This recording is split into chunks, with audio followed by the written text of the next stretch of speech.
Ayo, my name is Big Lou, and you are now listening to Go Produce. We're the show that explores how music industry professionals turn their passions into profit. If you feel like the odds are stacked against you, but you know you've got what it takes, then this episode is for you.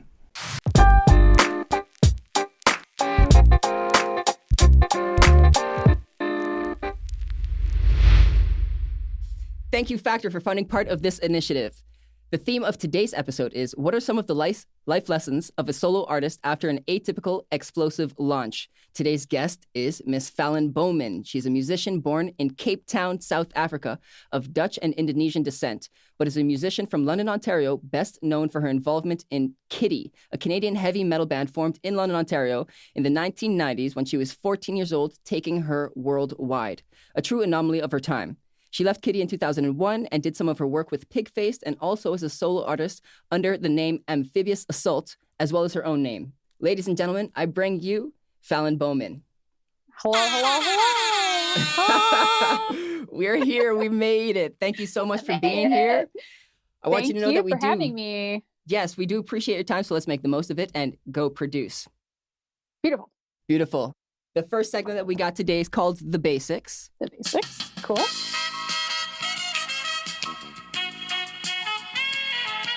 I hope you like to dance. We're going to be dancing for a little bit. I really do. Okay, awesome. What we're going to be doing. That's how I do. That's how you do? That's how I do. Okay, Yeah. we might have a couple dance battles. We'll see. Nice. Spontaneous. I'm down for it. Beautiful. Yeah. Before we get into the dancing, I want to do the basics. And what the basics is essentially get to know you on a more personal level, what you've done, where you come from, and what we want to do moving forward. Cool? Sure thing. So who am I? Are you going to ask me the questions? I've got better questions. It's not just a boring broad. You're just like, here, go for it. No. Like, I don't know. I know who I am. he seems unprofessional, but he sometimes knows what he's doing. Yeah, I do my homework. I'm trying to make this exciting for you as much as possible. Oh, good. Oh, I'm glad. Yes. Okay, cool. Yes, I'm going to get a couple of, that's a good question, I bet. Watch. Oh, I love it. Love it. Beautiful. Well, let's start out with, what's your first musical memory? First musical memory is probably crying. I have not heard that response yet. Okay. Crying, not the song, sorry. Crying to, what is it called? I think it's called Touched by an Angel, something like that, by the Eurythmics. Wow. That was like my first, one of my first is crying to that song and being very, very moved. And I young, very young. That's wild. Yeah. I wonder why. Do you perhaps remember what the environment was? Why it touched you so much? Not a clue. The angel. It was the angel that just. I mean, it makes sense. Must be talking to an angel. That's what it is. That's it. You know what song I'm talking about, though, right? Yes. Of course. Okay. I can't sing it. Don't ask me to sing. We might get to sing it, but I won't. We'll fill in the blanks in our minds. Yeah. That's awesome. Okay. And do you think you were influenced to pursue music more so because of that experience, or it was just a nice memory that you have? I mean, I can't say that it was a nice memory because I don't know what prompted being so. That's a good point. Was it the music that moved me, or was it the, which I'm leaning more towards, or was it the situation, which I don't remember? Yeah. But I just remember sitting, and this was in South Africa, so this was a long time ago, and like hearing it and just being so moved by it. But in terms of, I mean, maybe it predisposed me to liking very sad kind of music, I guess. Yeah.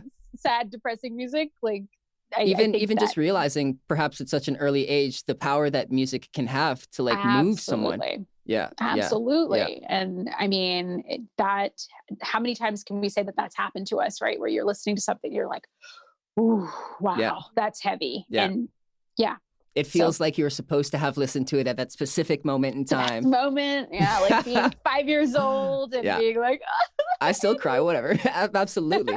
Totally. What was the first lesson that the industry has taught you? Read the fine print.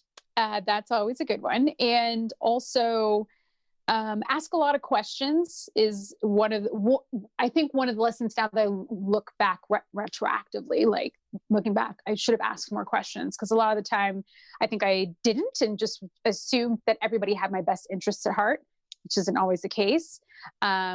Just, advocate for yourself and stuff like that. So yeah, definitely read the fine print, as well as ask questions, very important. and advocate for yourself. Those are my main lessons. Do you have specific examples? You don't have to give us like the actual detail, but like, where can an artist find themselves going down a path where they might not be asking the right questions, or I'm not? A scenario, perhaps. Sometimes it's not super, as artists, I feel like it can be very unsexy sometimes to be concerned with the business aspect of it, because it is kind of daunting. All we want to do is create music. All we want to do is create just stuff to move people. Like I was moved by Annie Lennox, and, you know, dealing with contracts and dealing with all that stuff isn't sexy, but it's absolutely vital that you can I swear on here? Do what you got to do. Okay. That you give a shit about. You just have to. Because at the end of the day, you know, you will have people in your corner, but you are your own advocate, your best advocate. Yeah. So anybody that I tell that, you know, talk to that's going into the industry, like what's something that you wish that you had done more, you know, was certainly reading everything and giving a shit about it and not thinking that, you know, I can just coast through it and nothing bad is going to happen. But like that, the nature of the beast is that, you know, you have to be on it. Right? Involved, you know, at least. Got to be involved. You got to be, understand the lingo. Understand the lingo. So important, because you're just like, I get it. Yeah, but you don't. You ask questions. Like, ask the questions. No matter how stupid you feel that those questions are, ask them. And you're gonna feel more stupider. Oh, I'm feeling stupider. You're gonna feel less intelligent if you don't ask the questions in the long run. So do yourself the favor right then. Yep. Yeah. Yep. Yeah. So when you're like, okay, you know, page whatever says this, what does that actually mean for?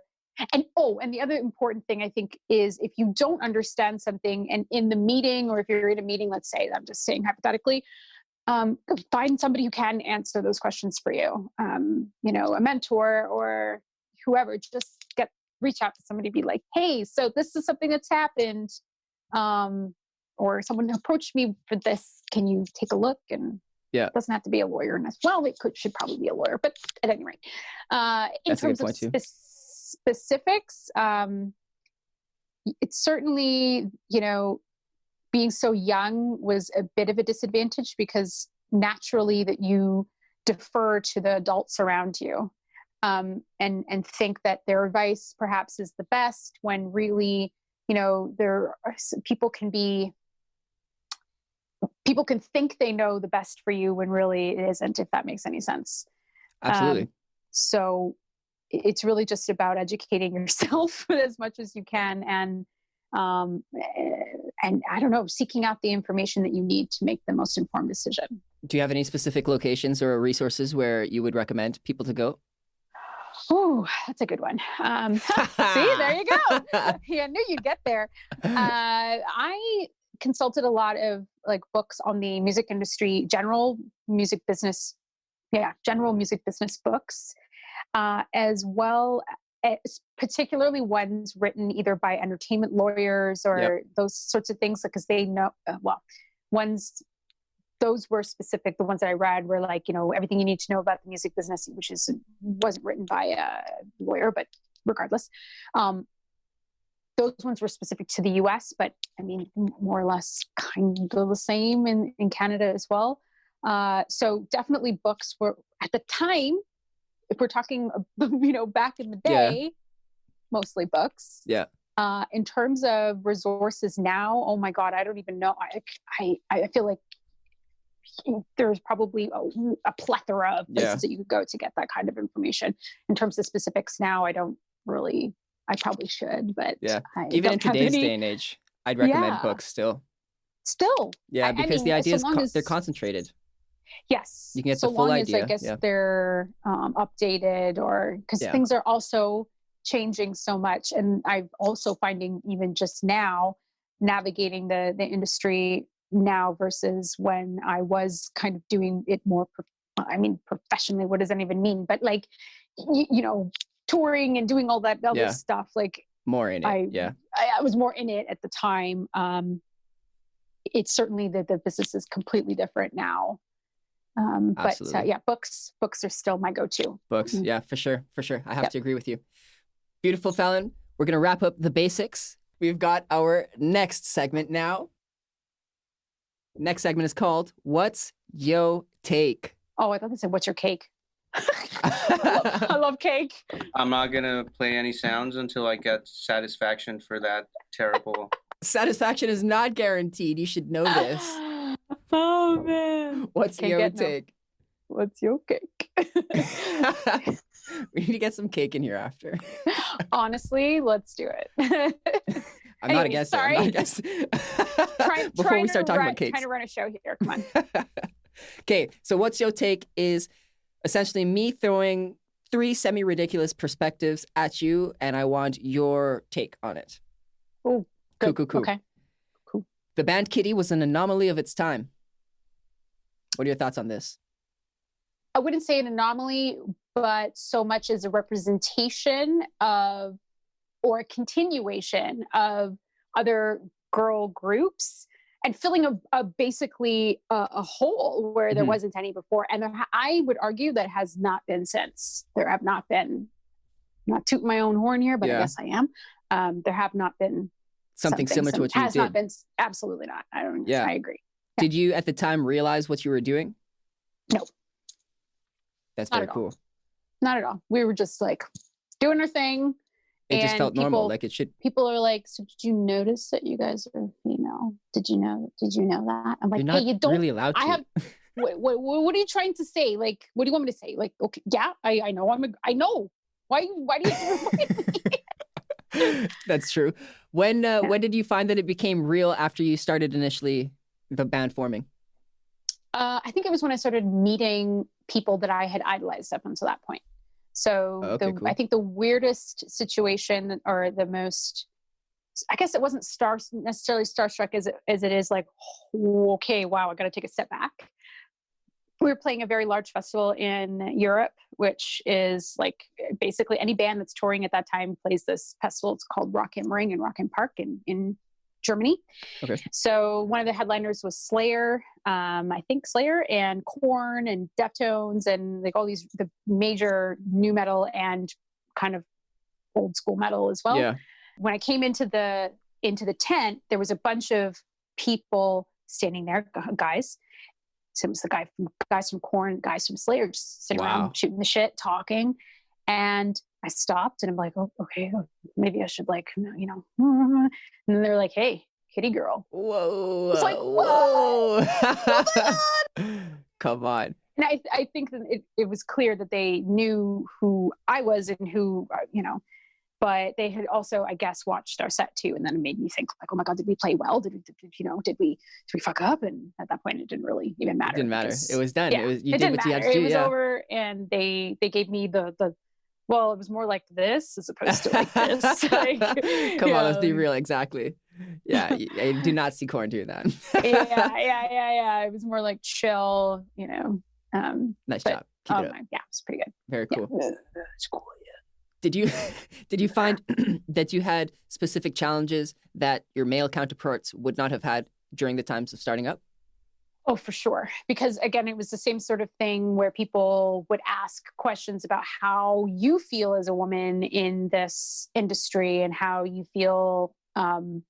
Just those questions that we had never thought and had never, like, you wouldn't have asked a band like Slayer or a band like, because it wasn't a thing, but you are like this weird unicorn that we don't know what to do with. Or, you know, not me, but you guys are.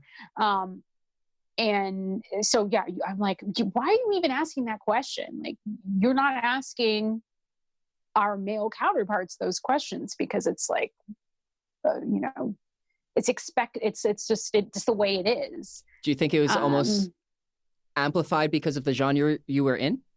I think so, as well as the age. We were very, very young too. So that also had something to do with it as well. People were not worried, but a little bit concerned. They're like, so you're so young and you're female amongst all of these old men.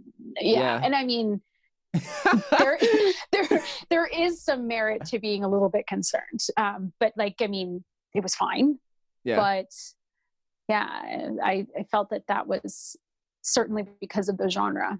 I don't know, maybe if it had been pop music, or I don't know, punk, or maybe punk, it wouldn't necessarily been such an issue, but something that was focused upon. Right. But metal for sure. Yeah. Cool. While in Kitty, were you involved in the writing process? Yes. Did you? Yes. Is that something that you enjoyed doing more so than the rest, or? I think it's interesting too, because a lot of the songs that we did on the first record were written when we were very, very young. I'd say 12 or 13. So those songs first of all, had been kind of refined for already 2 years coming into it. So, refined was as refined as they would be as a child, essentially. Fair. So, coming into it, we had a lot of time to kind of tweak and do things too. But then I found that when it became a business, when you're like, okay, you have 2 weeks to write an entire record, go. That part I didn't like so much, because of course, as an artist, we want to have as much time as we want to sort of, mold it and make it something gorgeous and the best record ever made and whatever. When your record label and your whoever is saying like, okay, you're going to tour for a year. Oh no, you're going to tour for 2 years, and then you're going to have 1 month off to write the next record, and then you got to do that. And I was like, wow. Okay, so when you got thrown into the write the record in the 2 week period, how did that writing process go? Were all the members include? Was it specific members? What happened there? It was, like for the second one, it wasn't. We were tired, I think, at that point. And I don't want to speak for the other girls. I'll speak for myself. That's fair. But we had been touring now at that point for about 2 years ish. We were tired, and we were like, okay, now what do we want to do? What do we want to do next? What do we want to explore? And at the time, I had been listening to like a lot of industrial music. So more Nine Inch Nails, more Ministry, more like, so I was very much onto the kind of adding a little bit of electronic elements and stuff. And so we talked about how we can sort of marry all of our different influences. Because at the time when we wrote the first one, we were all listening to the same music, like without a doubt. And then going into the second one, it was a little bit different. And we found that very hard to amalgamate all of it. So we would come to every single day to our writing sessions and be like, so what do you want to do? It's like, I'm just tired, dude. Sleep. I'm really tired. I want to sleep. I just want to sleep and take some time off, but that's not the way it works. Yeah, I hear that. And then rewind a little bit more than that. How were you first approached by representation, your manager, label, agents, that kind of stuff? So for the A&R guy who actually signed us, he was part of a very small indie label in New York. We'd reached out to everybody that was anybody at the time. So your Roadrunners, your, all the big, major distributed labels, but they were considered, I guess, kind of indie also. But they had your Century Medias, your Earache, all those kind of bigger metal specialty labels. They all turned us down because they just didn't know what to do with us. They're like, we don't know kind of what. You weren't guaranteed. Yeah, like this is going to take a bit of a gamble because we don't know. First, we don't know how to market you. Yeah. Because do we market you to the grindcore guys? Do we market you to how do we, Anyway, so Jason Weiner was the guy that actually signed us. He discovered us. We invited him to see our set, and it was like a showcase, basically. Where was it? The Rivoli, I think, in Toronto. And he came, and we didn't know where he was, but we had an idea that he was there. And he came up, and he was just like beaming from ear to ear. He goes, I just want to say that, first of all, that was fucking incredible. And number two, we are very interested. And so at that point we're like, oh man, this is crazy. Like, what are we doing? And you read about this stuff in like, music biographies from back in the day where you had the A&R guys standing there like, oh, yeah, we want to sign you girls. Hey, not sketchy at all. Yeah, not sketchy at all. But it was so amazing. And the entire label was, like I said, it was very small. So they were, they wanted they wanted us to be their kind of big act that they could all have all hands on deck, if that makes sense. And then subsequently they were bought by a bigger company, which gave us even more, and had people like Danny Goldberg behind them. He's like involved with David Geffen, and signed, or I think he managed Nirvana for a while, so he knows his shit. Like I was one of the only people that knew who he was, because I had just read Come As You Are, which is the Nirvana biography, and I'm like, oh my god, wait, is that the same guy? I just read about him. That's so cool. And it is the same guy. So I was like freaking out. But that was how we got signed. But everything else just kind of was like a complete blur after that. Yeah, from there it grew. That's it happens. While growing, and also recently, you've probably had some experience delaying launches or releases. This is a painful but necessary process. What's your take? So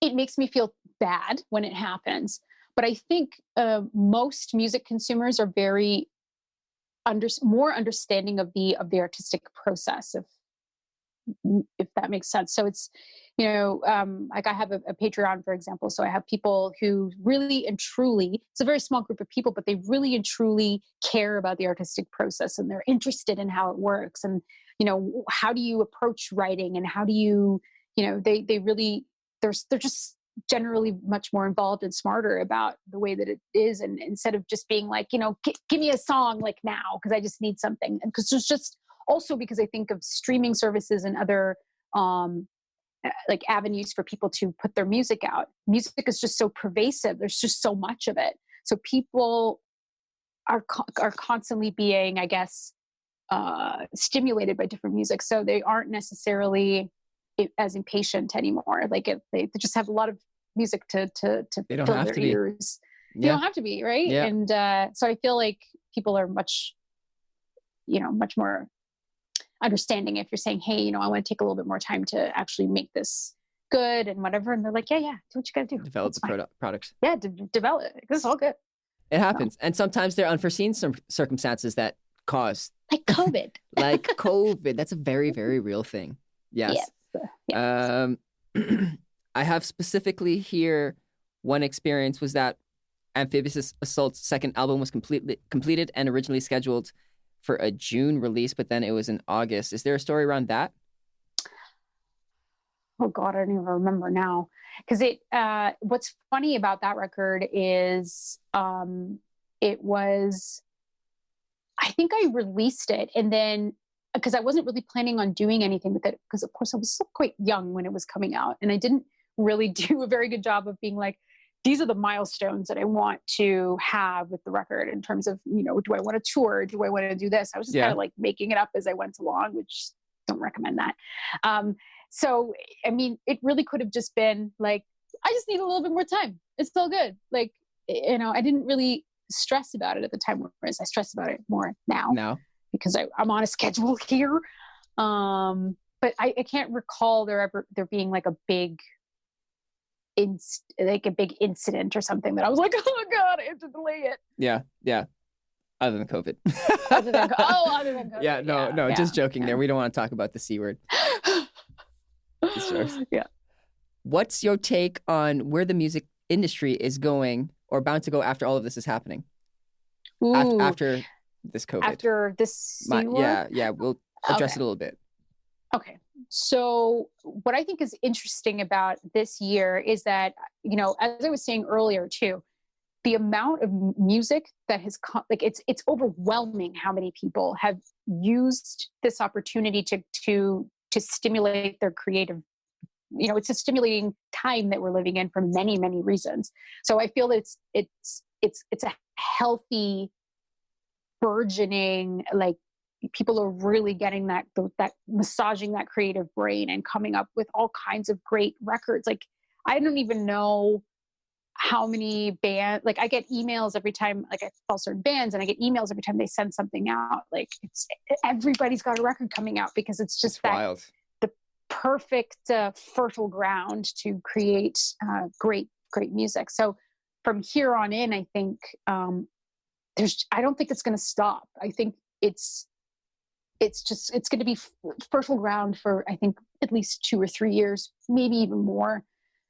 People just being inspired by change and inspired by challenges as well, personal challenges, as well as, we're all kind of weathering the storm together. It's going to ascend to a fever pitch. So I'm super excited to see what comes out. I think it's going to keep on accelerating as well. For sure. Just as you said, more collaborations are going to happen. They're going to be happening more easily.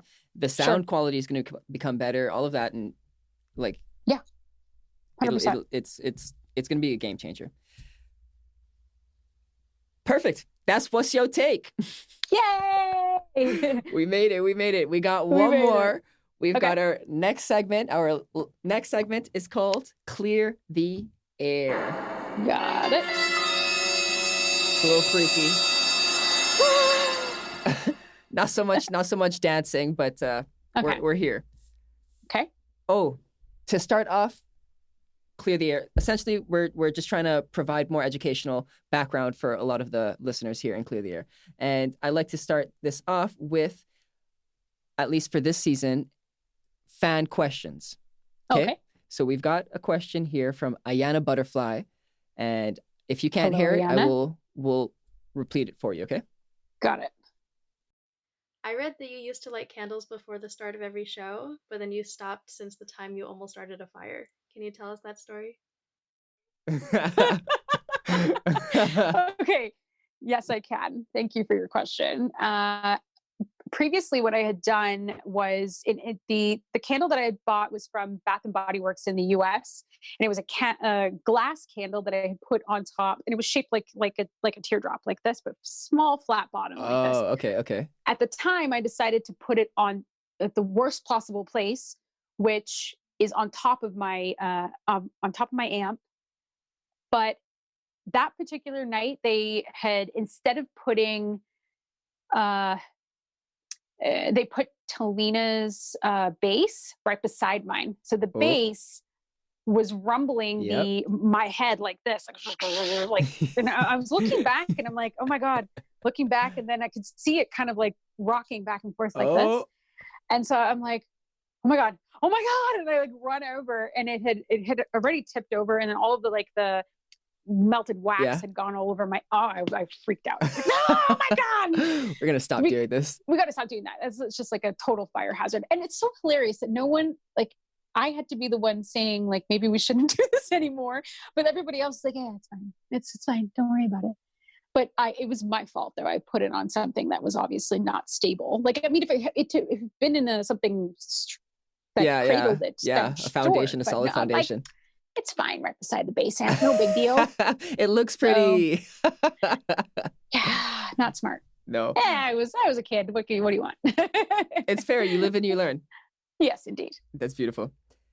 Twitch Sings, Patreon, and Discord are all places an artist can generate revenue. Can you clear the air on that? Okay, so in terms of Twitch, the revenue there, they've made it actually much easier for people to get in on, becoming a Twitch affiliate and Twitch partner.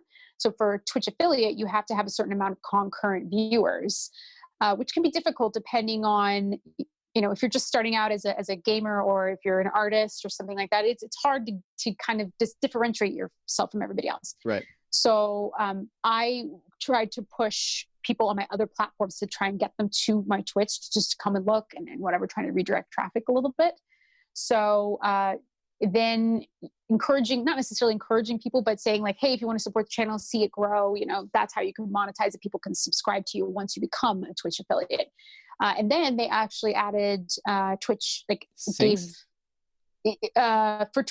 for ads, you can also right, yes, revenue off of that as well. Yes. For Twitch Sings, you can't really monetize that so much. It's part of Twitch. It's the same thing. Like an add-on, yeah. And then for Patreon, I mean, that's a membership-based business. It's like a whole, like you need to come up with like a business plan and stuff like that. So you don't just create a Patreon. No, you can, but you need to have There's a tiers reason to as it. to, Yeah. yeah, there's tiers. You need to figure out what you're going to be offering. I mean, if you're a musician, that's easy, but do you do it more so every single month you're supporting me? You want to know what you're selling to your people. Like, am I selling you creations per creation, or am I selling you a community, which is how I've set mine up, which is Discord is absolutely vital to that, is having that connection with everybody 24/7 from all over the world. So they love my music, yes, but it's more about creating a community of like-minded people, whether it comes to music, movies, because we always find that we all like my music, or they liked Kitty's music, but we all have a lot in common as people. So Yeah, we're still that's people. Yeah. how I've created my community. And Yeah. that's not for everybody, but for me, that's how I've done it. And would you utilize Discord over, say, email lists? Yes. Because it's more intimate. It's way more intimate. I encourage people to message me, so they can DM me anytime. That can be, I think, a little bit frightening for some artists, because they're like, I don't want to have such like a direct line to my customers or my clients rather all the time. Like that seems, it is a lot of work too, because you're having to do your day job, whatever it may be, and then you've got your music, and then you've got this community that you're nurturing, basically. Yeah. So I mean, email lists, I still email out blasts and whatnot to people, but I find that it's just easier to announce it in my Discord. Okay, awesome. And what would you say to young professionals just starting out to build that community? So I found that it was also pretty good to just talk to friends as well. Like, just get your friends in on it. And that also, like, I had friends come into my Discord sometimes, so we would just kind of stimulate the conversation a bit. I would tell them, like, if you know anybody that wants to watch my Twitch, and I would always plug my Discord as well on the same thing on the streams, to let them know, hey, I've got this. And then I also plan events as well. So we do like movie nights where we'll hang out and we'll watch movies together. So it's really trying to cultivate a community of like-minded people where they'll feel accepted and comfortable. Because some people, what I've found anyways, is that a lot of people don't necessarily, like to talk to people face to face. They really love it's true. They're like, what? I feel so much more comfortable talking to people on Discord or on like in a chat, in a server setting that they call them servers, but it's really just a chat room. I feel much more comfortable talking to people this way. So it helps me. It makes me feel less alone. And that really resonated with me when somebody said that. I'm like, wow. So you view this not only as a community, but it's a place where you can feel accepted and not judged. And it was like blew my mind. That's moving. It's very moving. Yeah. So yeah.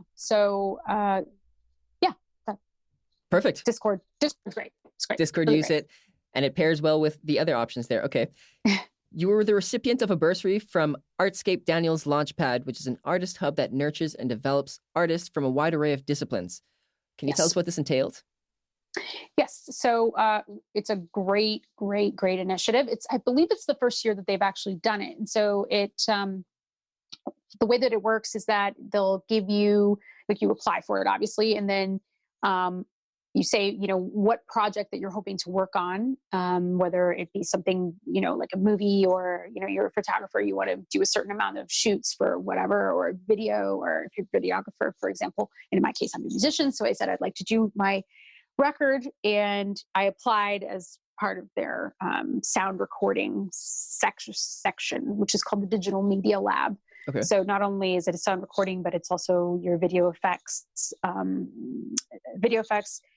photography studio, etc. So they have their own sort of cohort which was what I had applied for. But the hub itself has not only that, but you have your 3D printers, your industrial designers, your fashion designers. So yes, it's a place where I'm being able to make my music, but it's also a fantastic, like, what do you call it? Like a think tank where you've got lots of different people from Incubator. Incubator. That's the word. Thank you. Nice. It's an incubator where you can just say, hey, I'm a musician. I'm looking for somebody to do my video for me. Or, I'd like to collaborate on, the series or a podcast or something where there are other people that we can merge our skill sets. Right. So it's fabulous. I've met some fantastic people through it, and I'm so excited to be able to work with them when when it's safe to do so. That's awesome. Is there somewhere that people can go to apply for this that you know off the top of the head? Yes. So if you go to Artscape Daniels Launchpad, on their main site, they'll have bursaries. There are different. There's this one, but there's also the RBC Music Entrepreneurship Program. I think that's what it's called, for emerging musicians and music professionals under 35. So that's also something there, but they have a tab at the top, I believe. Okay, awesome. Where you can Perfect. click and see all those. Listeners, just so you know, we will keep that in the show notes as well, so you don't have to write that down right now. Okay. I do also want to ask, we did talk about perhaps not so much struggles or hardships, but your experiences at the beginning of your career. But did you experience anything similar through Amphibious Assaults when you were more on your solo path? Oh, yeah. The learning curve was, see, it goes back to what I was saying at the very beginning of our chat. Asking questions and knowing how to navigate this industry. I was absolutely green as hell when I left that band, and I didn't know the fundamentals. I was there the entire time, but I never asked questions. Like my curiosity was never peaked. Like I just felt very much like whirlwinded.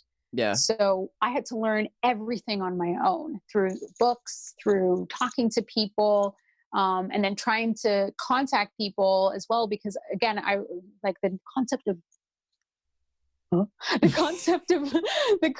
networking was something that again I didn't do very well at, and so that it was a matter of going back and saying, "Hey, my name is this," and so it was a huge learning curve for me to try and. I mean, I could have learned it at the time, but I didn't.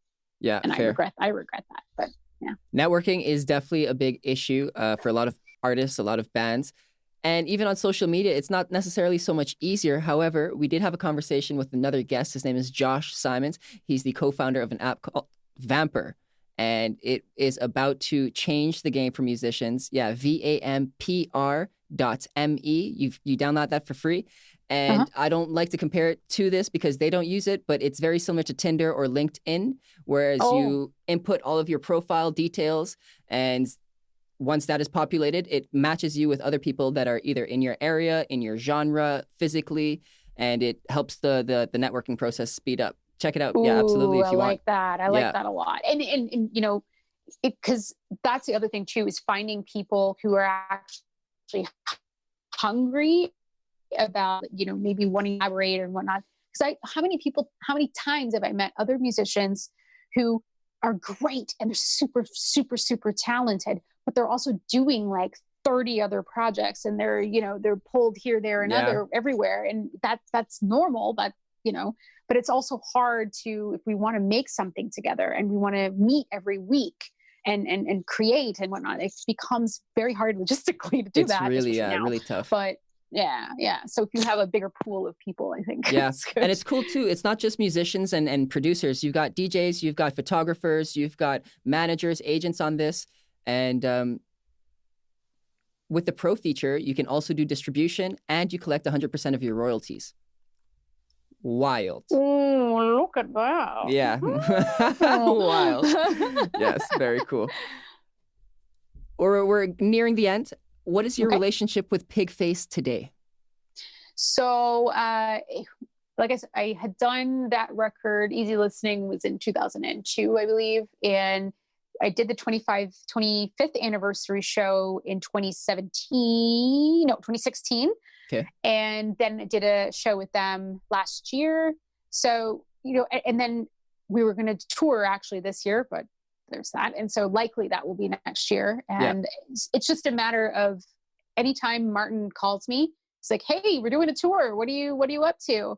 And it's just a matter of like, if I'm not in a movie or doing commercials or whatever, then I will book the time off and I'll go in a heartbeat, because there's just something to be said about being on the stage with 30 other people. Like that is a feeling that I've never experienced, because of course we are all used to playing in a band for other people, you know, your bass player, whatever.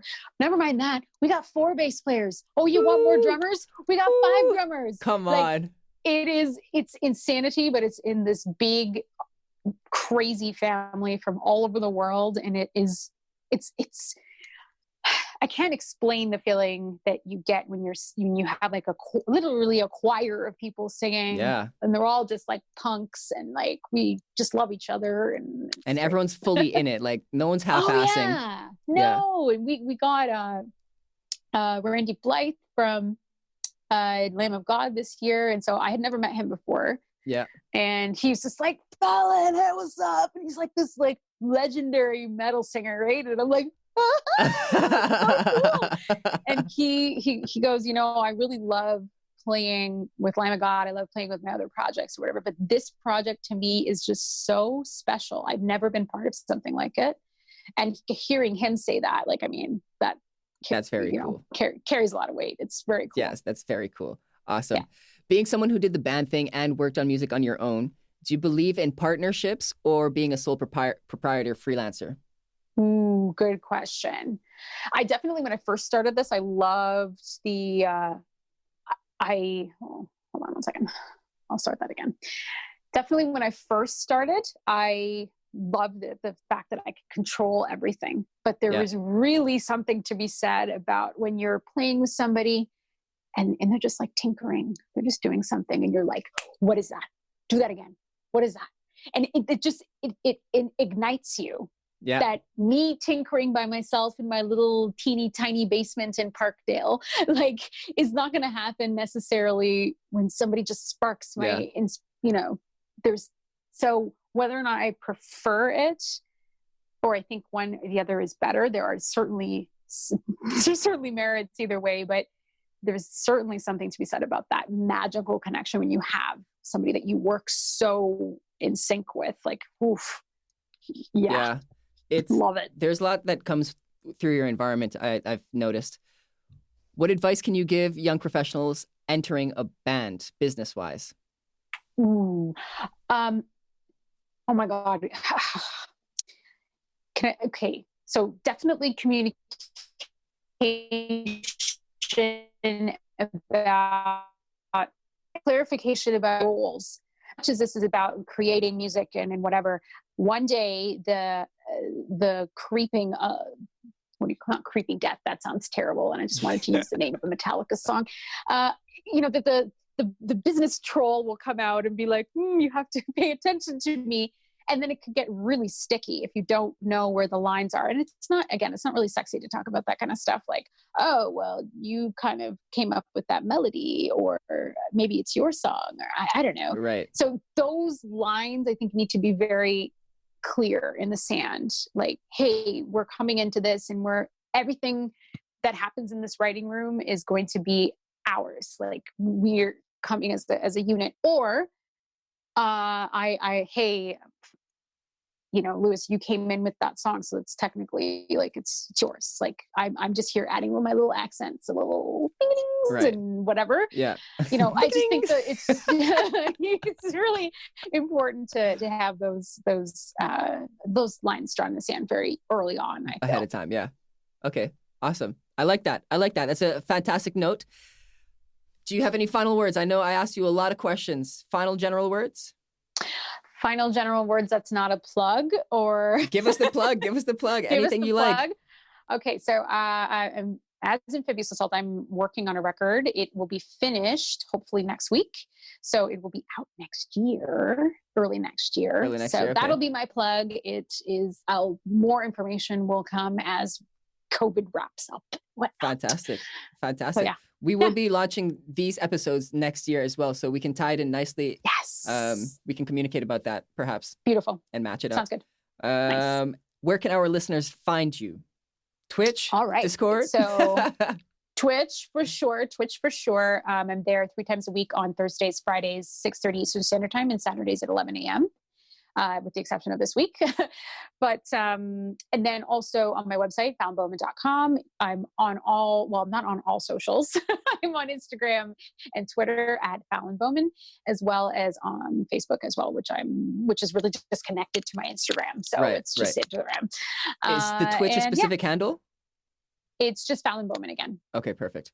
At Fallon Bowman. Beautiful. And we will include all of that in the show notes as well. Beautiful. On that note, I want to say thank you to our listeners. Thank you so much for being here. I hope you learned something today. Thank you to our grumpy sound guy. You made us giggle. Yeah. Shout out to Prevail Media Group for the facility, the time, the energy that you put into this. And most importantly, the biggest shout out. Thank you so much, Fallon, for being here with us tonight. We out. Thank you, sir. Thank you for your time. Thank you for listening. If you found any value in this episode and you want to learn more from our content, check out our website at goproduce.ca. If you're on Instagram, check out our handle at go.produce. If you're on YouTube, subscribe. If you're on Spotify, hit download. If you're on Apple Music, leave a review. This will all help us grow our community. I'm Big Lou, and this is Go Produce.